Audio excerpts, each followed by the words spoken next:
Hello, everyone here at YouTube. Thank you for watching and selecting this video. This is my take on the best cards to take in your first packs and build around for Arena Cube, at least this edition of Arena Cube, which is the summer during August uh, 2022. And I think probably could stay true with the majority of picks here. There's not a set number. I'm going to go through the cards and let you know how I feel about the cards and exactly why I would take them and why they're so good.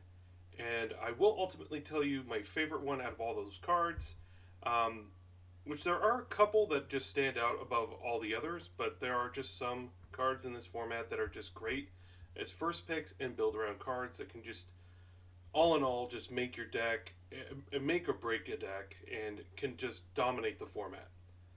So, without further ado, I have the entire list in front of me. You can all see it, hopefully. And we will go through this list, and I will honestly give you some critiques on things that normally I feel like some people just don't really showcase on cards that are just amazingly powerful and things you can build your deck around. Surprisingly, one of my lists here, one of the cards I just noticed in this pack, in this one alone, which is a low end card, but I think is incredibly good the later you get it in the game. Specifically, it's a cool card to build around because there's a very specific artifact that makes this card insane. And honestly, I have won every time I've had this combo, and that is Sigardian Evangel. Sigardian Evangel is already a really solid card, and most people are familiar with it if you play in Alchemy.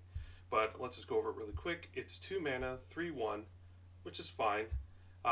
When it enters the battlefield, you create a copy of itself into your hand. And when it enters the battlefield, you can tap a permanent you don't control. And at the end of your turn, you have to discard all copies of any extra copies of this that are in your hand. So, what's awesome about this card is that, yeah, it's already a really solid card in any deck that has creatures in it that you can be aggressive, and it's crazy. But the thing that makes this card a premium build around that I would almost suggest it's worth taking first pick. Um, and I know that sounds insane because it doesn't look that powerful, but it really truly is.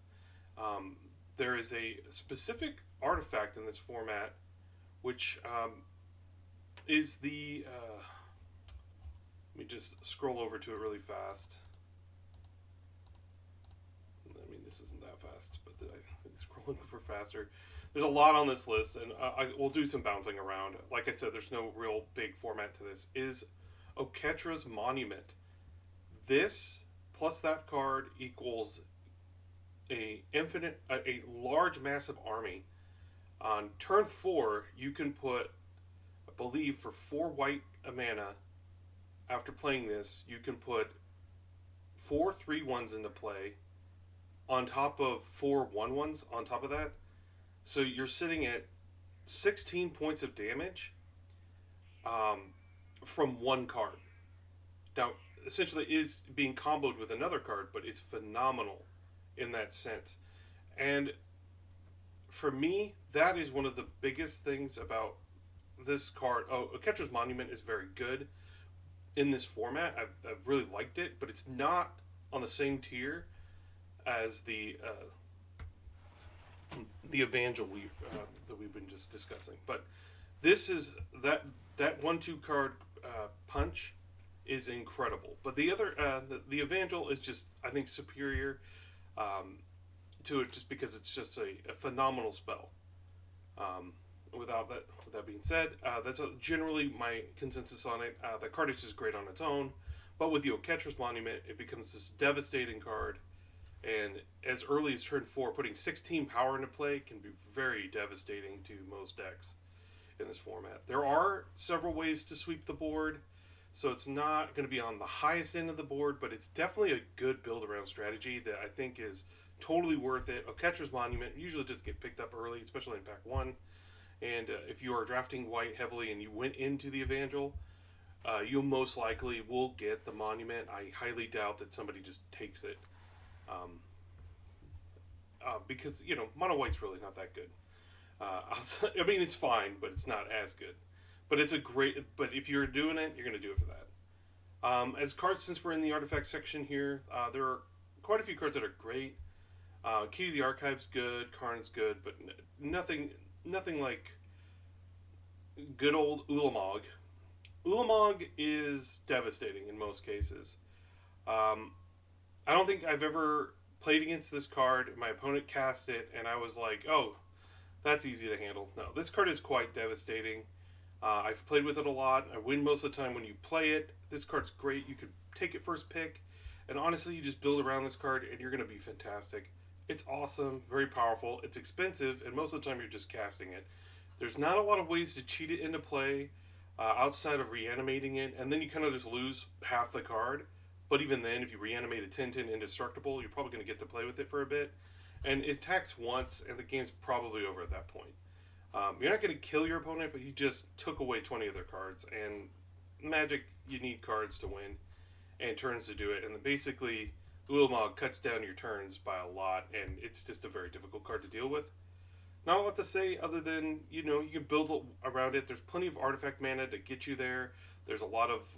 so you don't necessarily have to be green, but green's preferable because then that can give you a huger variety scope of different types of way to ramp into this card. But overall, I think this is a great build-around card. I think it's an easy one to point at and say, hey, Ulamog. So that's why I'm not going to spend too much time on it because it's pretty easy to see. With that being said, I'm going to point to the Field of the Dead, and I'm saying this is not a card you build around in this format. They specifically made it very difficult for this particular archetype to be good and viable as a go-to strategy. And that's why I'm not going to mention Field of the Dead as a top pick for me.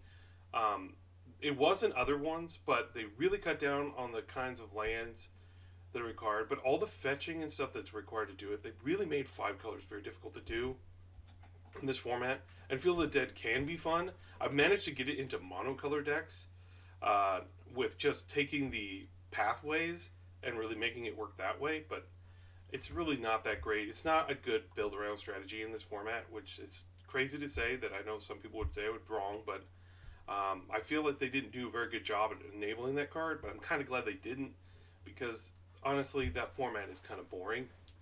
And then we'll look at one other card here in the artifacts. It's not technically an artifact, it's Ugin, the Spirit Dragon. Phenomenal card. It's one of those cards you open the pack. It's hard not to take this pick one, pack one. It's going to be good in any list you put them in, and it's going to be phenomenal wherever it goes. It does what it does. It's a powerful planeswalker, and it gets stuff done. Now, granted, there is an Achilles heel in this format for this card, and that is the Immortal Sun. And I did fall prey to that, the Immortal Sun coming down on me, and all of my removal was for the Immortal Sun was in the form of planeswalkers, and so I was left getting crushed by it. But overall, Ugin's a really easy card to build around. You just ramp into it, and honestly, you don't even have to build your deck around it. Just probably play with that one more additional land because Ugin can solve any and all problems in this format. There's not a card that's going to say absolutely no to this card other than the Immortal Sun, besides counterspells. But it's a really great card. Phenomenal, top tier, easy one to just take.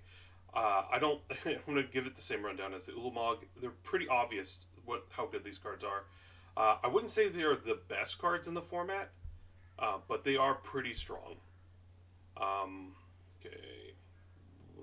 Golos is also a pretty cool card to build around. Like I said, if Field of the Dead isn't that good, then Golos isn't going to be that good either. But if I had to pick between the two, Golos is probably the better card in the format. I've been able to use Golos. It's got a giant mark on it. There's a lot of disruption for artifacts. I feel like Golos was a usual suspect when it comes to the top tier performers, but I felt like it was underperforming for what it was.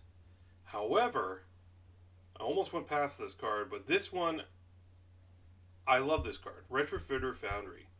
In this format, especially, I don't know if you watch any of my other videos, but the majority of my decks that I get the Retrofitter Foundry in, I play it, and it's nothing but amazing. Um, and I try to go over it when I draft it and just let people know that they should take this card if they think that they shouldn't. This is first pickable. It's not the best card in the format, but it is by far one of the best cards in the format. Um, it doesn't look that great because it looks a little mana intensive, and it is. But the thing is that this card is never bad, and if you get it late in the game, great. You can just make a bunch of tokens, and getting it early is great. And there's a few creatures that actually are Thopters or can create Thopters that can make your 4/4s exist. And Retrofitter Foundry is just a phenomenal card. I think a lot of people are unfamiliar with it because you don't really hear about it very much. But in Legacy, especially Legacy, there are decks that play Urza Saga, the enchantment land, and this card can go basically is one of the targets because you can, and it's just a really good card. And I'm kind of happy to see this on Arena because I don't think this is overpowered by any means. It's just a phenomenal card, and it's easily one of the best cards. You don't have to build around this card necessarily, and you shouldn't. But that's what makes it so good, is that it fits itself into any deck, and I actually think it's just an incredible card. And I don't think it gets very much respect on Arena because people aren't familiar with it. But when I've been playing with it, and I watch people, and they look at when we're playing, they pause, and they see what I'm doing with it, they start to realize that they are in a lot of trouble, and they don't have an answer to it, and they just fall apart. And I like it a lot in the sacrifice builds, but there's also just any deck can run it. I don't care what colors you're playing. Mono red, play it. It's just so good. It has so many interesting things you can do with it, and it's a really fun card to play with. I'm really happy with it, very ecstatic, and this is definitely one of those cards that I would definitely strongly say that if you see it in your pack, you don't really enjoy your pack very much, but if you look at this card, go ahead, take it, play with it, get familiar with it, but it's really a great card. You play it turn 1, turn 2, you're already generating tokens. The next turn you can make it a flyer. So essentially what you want to do is turn 1 you play the Foundry, turn 2 you make a token, next turn you can make another token, and then the next turn you can turn 1 into a flyer on their end step and also untap it and then sacrifice and make a 4/4 token on their end step. Is pretty insane. There's a lot of different ways you can play the game, play it in your deck, but it's a pretty cool card. Let's see, the gold cards. Yeah, Coma is a good card, but it's just not that good, and none of those stand out. Hana and Elena is probably up there as a card to take, but Mimic, Miznik, and Boo, the Timeless Heroes. I've lost to this card a lot of times, and I've played with it too, and this card is actually really strong. I wouldn't say it was a build-around card, but it's just great to slot into any of the red-green aggro, which I do think is the best aggro deck in the meta, and Miznik and Boo really do make that the fact. This card says, I'm going to win in 2 turns, and it only says that because you're playing an aggressive shell. You're not going to play this in like some control build or something. I mean, it'd be fine, but it's not going to be that good. But in the aggro decks, it's really strong. And yeah, I don't have a lot to say about it. It's pretty explanatory what this card does. There's not any like interesting tricks you can do with it. But it's just a really good card. And it's a 1-2 punch that gets you across the line. And a lot of the games, it's really scary to play against. And there's plenty of haste and trample creatures in red and greens especially that benefit from the Timeless Heroes +1 effect, which is just great. Alright, let's see. None of those. Magma Opus is cute, but it's really not that powerful in the format. Scarab God I would love to say is great, but it's not as good. Thief of Sanity is also kind of poor because the format's not super overpowered, and by taking an overpowered card from your opponent isn't very likely. but they do exist, and we will come to those very shortly. Um, and we're looking at a lot of some of these are going to be green cards, and we're getting there right now. So we'll start with the first one that I think is pretty devastating in the format, and you really don't want to play against it. Is Vorniklex. I'm not saying that you should first pick this card, but I am saying that it is really strong. Um, and that's the same about Elder Gargroth. I'm not saying you should first pick it, but it's very strong. And if you're at all wanting to win in this format, you're gonna either take one of those two if it's in your pack.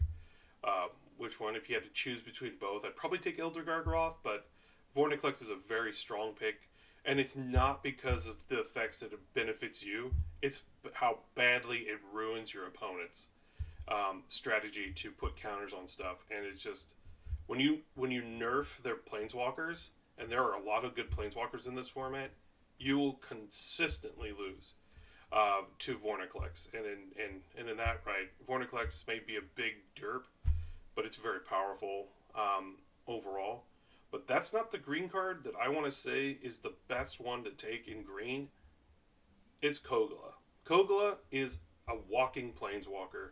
It does so much for you in this format.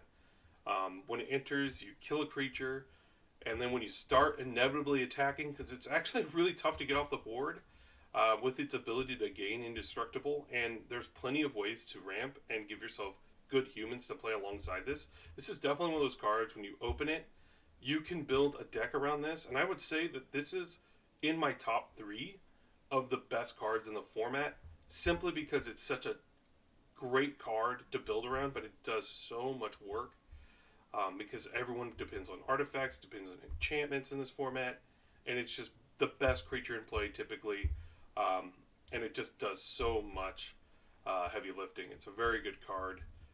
Overall, there's things you can play with it, like Timeless Witness is insane with that. It is a human. It's Eternal Witness for one more, but you know if you're paying 6 for this and it's only 2 mana, you can start getting cards back. Not to mention, if Kogla magically does die, you can get it back with Timeless Witness. Very strong card to build around. I think this is one of the best build around cards. A close second to that is Titan of Industry. Very powerful card. It does a lot in this format. And you'll notice that a majority of my cards that I'm selecting are cards that are greater to be played on, like, from turns, I think, like turn, at the earliest is 4, but probably around turns 5 and 6. Those plays are super huge, and these cards are just very format defining and have really made it explosive. Like the Kogla reason, I think Kogla is better, but Titan of Industry just kind of comes down and takes care of everything. Does a lot for you. Doesn't automatically win you the game, because the ability to kill creatures is just what gives Kogla that little bit more of an edge, and the fact that you can just run through an opponent's enchantment artifact setup is just brutal. And there's plenty of cards in green that can just tag along into this overall. And cards that were surprising for me in green, that were actually pretty good, and a lot of people don't play, and you see it pass a lot. It's like Glorious Sunrise, which is actually phenomenal. It's one of the reasons why I think Green Red is one of the better aggressive shells, and that's along with the top end of Kogla. Yeah, but Kogla is great. Let's see.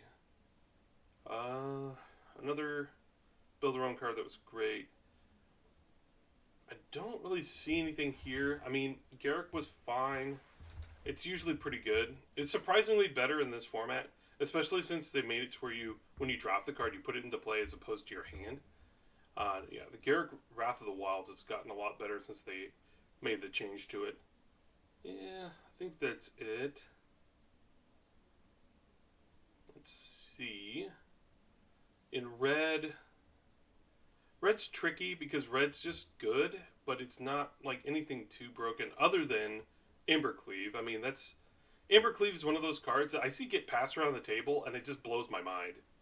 I'm like, nobody's in red? I doubt that, since people are playing red. And yeah, a lot of the times people are not trying to play aggressively, and people look at Embercleave, and they kind of have the same feeling as I do. Is like, ugh, why do I have to play this card? and strictly speaking, is that this is a build around card. This card will end the game, and I've my quickest win was green red. I had Embercleave in my deck, and no joke, I went 7-0 playing red green. Granted, this build was insane, but it was also just good in general. And I think I won all 7 matches in under 30 minutes, and that was to no avail. The Embercleave was just the most powerful card in my deck. I think red green is just really cool because it has a lot of cool power cards. I think a lot of it has to do with the green side and some of the red stuff that you can splash in. There's a lot of early game removal that's great. But Embercleave is definitely the build around card that if you open the Embercleave, I'm pretty sure if you build around that card, you're probably going to win. I think, and then there's the new edition, Alayla. She's just really strong. You don't really need to build around this card. It's just really good. And then there's also Fable the Mirror Breaker, another phenomenal spell. Just a lot of really good red spells overall, but I believe Embercleave is the best one. That if you open, you take a first pick Embercleave, you're probably going to be set pretty well. And then you can just kind of take whatever you want and make sure your deck's pretty aggressive. There's a lot in red and green, but you can also do it in red-white. You can play mono-red. I don't suggest mono-red. I have had very little luck with mono-red. I think mono-red doesn't have the reach that it needs. And like I said, I think green is really strong. And green has Thragtusk and Warchef, Workshop Warchef, the 5/3. It's another, a slightly different variant on Thragtusk, but they all exist, and it really makes mono-red look really bad. But a card that can beat it all those life gain, everything, is Embercleave. So Embercleave would be a reason to be in mono-red, but overall, Embercleave is quite good. But there is another card that if you take it, you don't have to be in mono-red, and it's just super powerful. It's a 2-drop, and it's Rahilda. Rahilda shined in a lot of the other lists, other cubes I've seen, but it's still a phenomenal card in this format. You play it, it has a target on its head, and you can clear the way to get in early and start taking their cards. And it can taking cards from your opponent's deck is huge. Because you're not getting a copy, you're taking their card. And when you take some of their best cards from their deck, you don't have to play them to just mess up their plan, because there's a lot of build-around decks. And this is one of those cards that are just so good. It's hard to deal with, especially when it's flipped with double strike, and there are ways to pump your creatures, but there's also just a lot of like burn spells you can play that get creatures out of the way, or you can first strike and then bolt a lightning bolt, or play with fire to push it through, lightning strike, braid, that can just take the wind out of the sails of your opponent.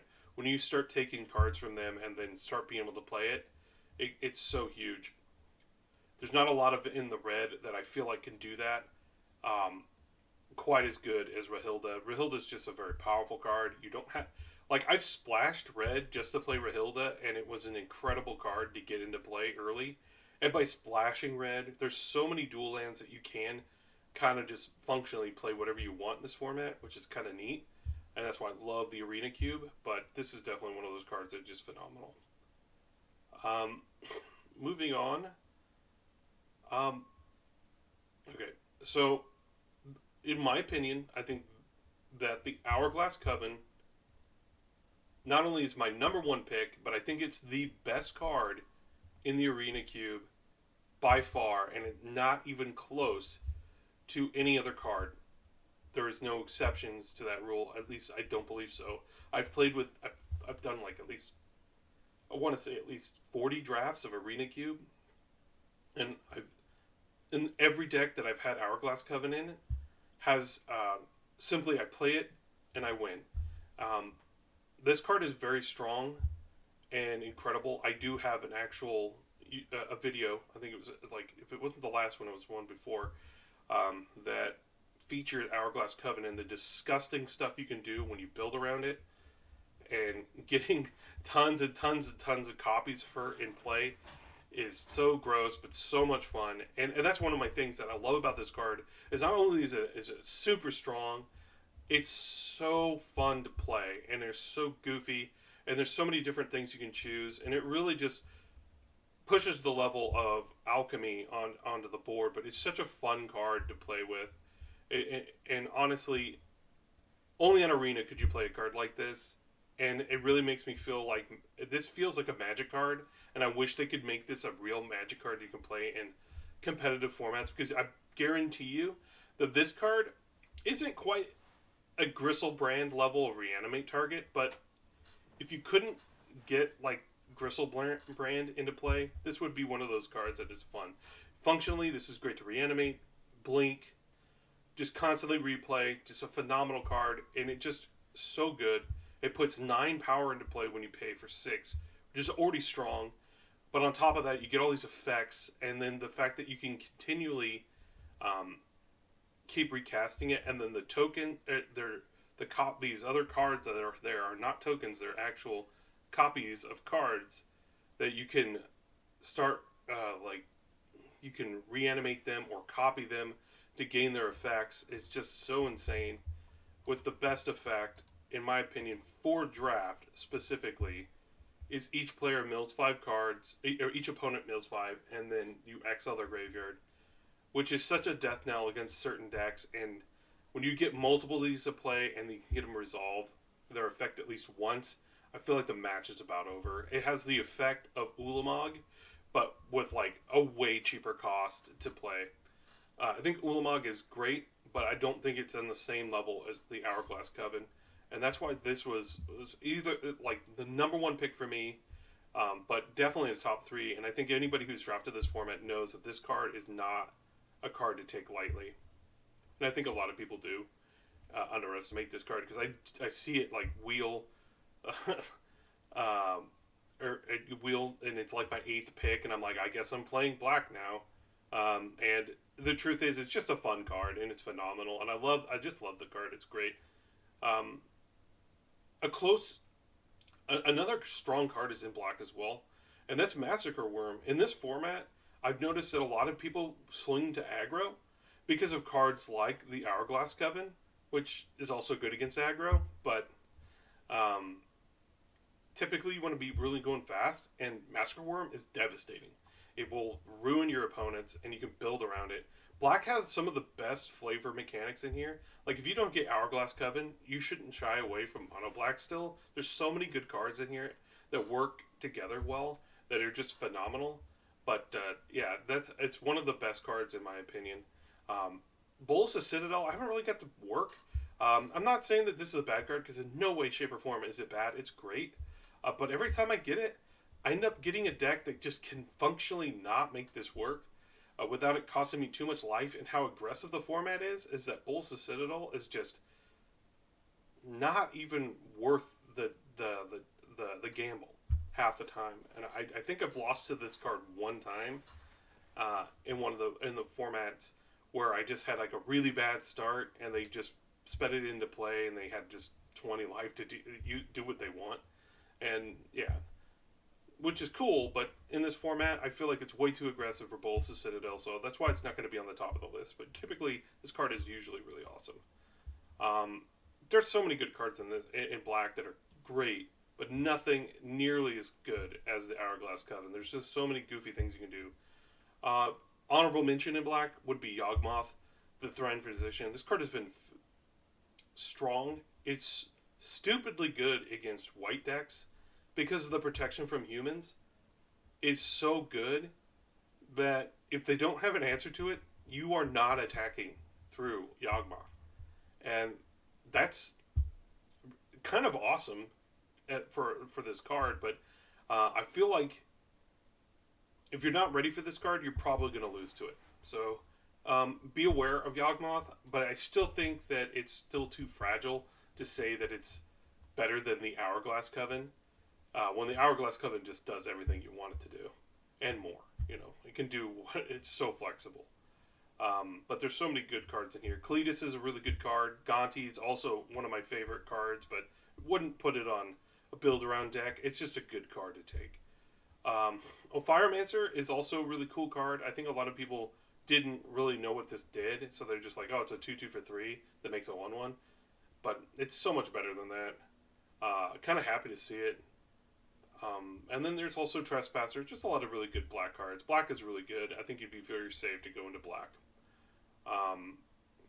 Even with inexperience, it would be great. Let's see. Okay, we'll talk about my least favorite card because I also think it is one of the best cards to build around, and that is Hullbreaker Horror. God, I hate this card. I really don't. I hate the card because functionally, it does everything you want it to do in a blue deck. And when I first saw this card, when they first spoiled it without the alchemy, where it says it can't be countered, that's like the only change they made to it. It said it's a 7/8 for 7, which is actually fairly caught at like better than fair for 7 mana with flash. But the thing is that when you get this into play and you're able to untap with this, the game is over. There is no way that your opponent can come back into that game once you untap with it in at least a limited format. Even though you can counter this card, and this is a reason why I think counter spells are so important in this format, it's because every card I've just listed to you all lose their power to counter spells, but Hullbreaker Horror is one of those cards that you don't see coming, even though you know it could be there. And that's because it has flash. And it's the same thing we can say about Torrential Gearhulk. Torrential Gearhulk is a better card to build around. Has a not better card to build around, but it's a better version of a build around card. I find this a little bit more acceptable than Hullbreaker Horror. And only minorly is because Torrential Gearhulk gets better when you play Hullbreaker Horror with it. I feel like that's the reason why. That I think Hullbreaker Horror outmatches the Torrential Gearhulk. Overall, Hullbreaker Horror is an amazing card. Super overpowered, in my opinion. I don't think there's a way that they could fix this card without making its mana cost 8 or 9 mana. I am so sick of this card. I hate that they play it every time in the format. But you have to take it if you're going to play blue. There are times where I've refused to play it, and my deck was great. But honestly, if I had it in my deck, I probably would have done a lot better. Just because Hullbreaker Horror, it's just this card that's just... I hate how that feels. It shouldn't... Magic should not be a landslide game where this card is a landslide, and on top of that, it requires almost no skill to play. And I say that lightly, that it requires almost no skill to play. It literally feels like I want to say an Egyptian god card from Yu-Gi-Oh! Where you're just like, oops, I win. And it's essentially what it says. It says that I win the game if I untap. And cards shouldn't say that, at least in limited. I don't mind it so much in a competitive format. I still get a little salty with it, but I can accept that because there's always going to be cards like that. But in limited, there shouldn't be cards like this. And Hullbreaker Horror is too aggressively costed for a limited format to where the only other card that I could use as an example is too powerful and not as fun is Ulamog or Ugin, where both of those cards kind of do what Hullbreaker does, but it's so less supportive of itself. Ulamog and Ugin, yeah, you can 1-for-1 removal those things. Hullbreaker is going to take in an unreasonable amount of removal to get this off the board that I just don't think that it's a fair card. I don't think it should be in the format. But, like I said, this is not that video. This is talking about how great this card is. But yeah, it's not my number one pick. I'd be in the top 3. I just hate the card. And I think, based on how people draft, I think a lot of people just don't want to play with this card. And they just pass it all the time. Just because it's just not a card that you want to play with. I don't think it should be in this cube. I think everything else, though, is really fun. Torrential Gearhulk is a fun card to build around, but it's also one of those cards that some people get bored of really fast, but it is fun. There's a lot of really cool cards in blue. Overall, I really feel like they dropped the ball with Hullbreaker. I also feel that way with Embercleave. Embercleave is a little gross, but, the aggro decks aren't too OP, but Embercleave is pretty gross too, but Hullbreaker Horror is definitely. I never want to see that card again, but it's still going to be in standard for a while. So, ugh, I hate that card so much. It's one of the reasons why I don't play standard. I do mostly draft now on here. Um, I love draft, so don't get me wrong, but if draft started to feel bad, I don't know if I'd play Magic while Hullbreaker Horror is in there. All right, now we're over to white. I only have like a few things to say about white. White has some really cool cards. Lizelle, Githyanki Warrior is so good that you could splash this in any deck and it would be amazing.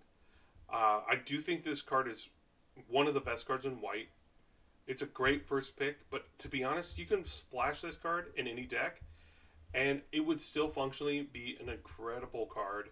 Now, you don't want to play it for, like, if you're playing a control deck, it's probably not the best card, but overall, I think this card's an incredibly good card, and it's a card that you can build around, and it's just a really good first pick.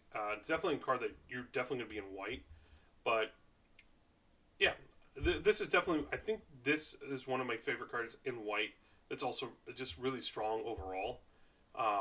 Elsinore is one of those build around cards. I've been pretty happy with it in this format. I haven't really got to draft it because it gets picked so heavily that you don't get to see it very often, and it doesn't wheel. So a lot of people just take it, but it's a pretty good card. Although I haven't really lost to it either, so I don't know if I'd rank it as like the best build around card, but it is fine. I think Lizelle is a lot better. But one of the cards that gets no love, and it makes me mad because I often can't play with it because I'm not even anywhere in those colors, is Soon's Intervention. I don't know how often I can tell people this. This card is so good. Don't underestimate it.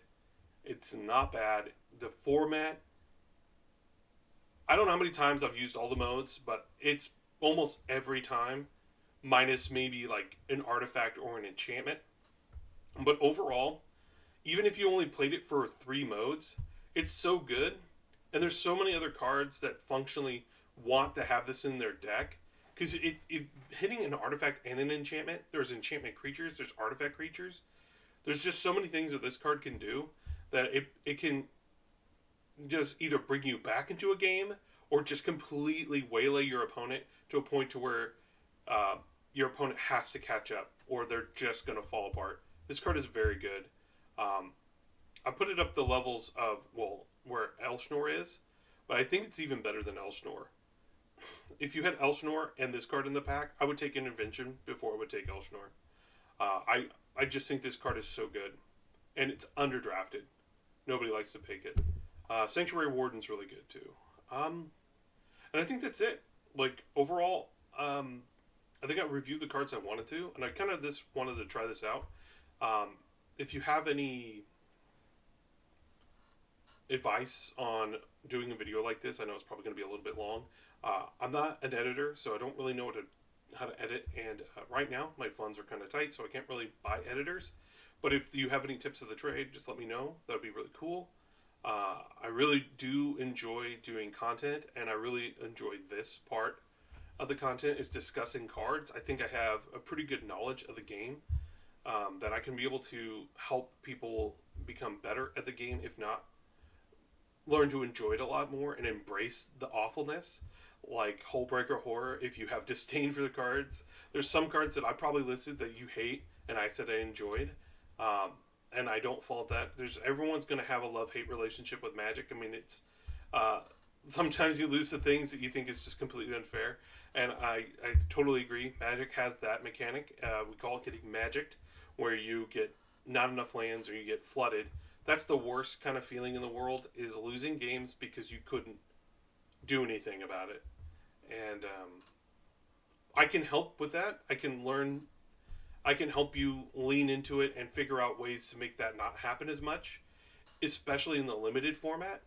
Because in limited, you get a little bit more control over what you can do. But overall, those are lessons that if you want to know, just let me know in the comments and I'll go over with them. There's a lot of like weird ways that you can improve your odds of not getting mana screwed on Arena, especially. since algorithmically it's based on algorithms of randomness, and I say randomness, I don't know exactly their algorithm, but I've played enough drafts on here that I understand when to mulligan and when not to, but those same tricks are used on paper as well, and they're not really tricks as in just skilled knowledge of just playing this game so much. Um, with that being said, thanks for watching, and just remember that all these are my own opinion.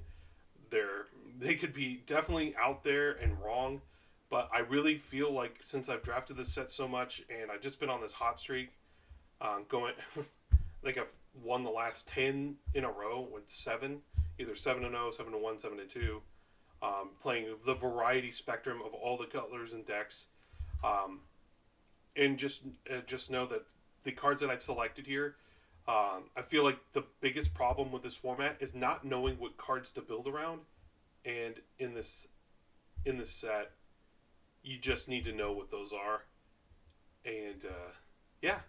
Hopefully you got that from this. Any questions you have, please leave comments. I love to respond to you. I can always tell you if you have questions or anything like that. I'm here to answer questions and just make this game a little bit more appealing, a little bit more fun, and just always just trying to make the game easier for people to understand. Well, thanks for watching, and I'll see you later. Peace.